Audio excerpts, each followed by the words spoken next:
കഴിഞ്ഞ 6 വർഷമായി ഉണ്ണി മുകുന്ദൻ്റെ മാനേജറായി ജോലി ചെയ്തു വരികയാണ് വിപിൻ. ഈ കാലയളവിലെല്ലാം ഉണ്ണി മാനസികമായി പീഡിപ്പിക്കുകയും തേജോവധം ചെയ്യുകയും ചെയ്തെങ്കിലും അതെല്ലാം സഹിച്ച് മുന്നോട്ട് പോയി.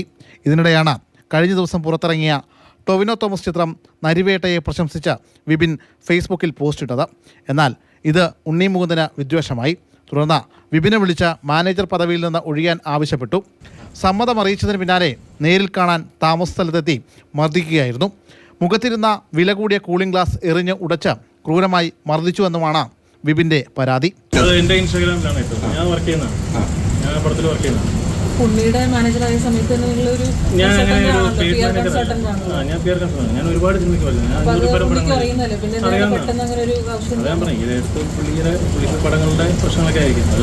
പുള്ളിയുടെ ഉള്ള പ്രശ്നമാണ്. വിപിൻ്റെ മൊഴിയുടെ അടിസ്ഥാനത്തിൽ ഉണ്ണി മുകുന്ദനെ പ്രതിയാക്കി ഇൻഫോ പാർക്ക് പോലീസ് കേസെടുത്തു. വിഷയത്തിൽ ഉണ്ണി മുകുന്ദൻ പ്രതികരിക്കാൻ ഇതുവരെ തയ്യാറായിട്ടില്ല.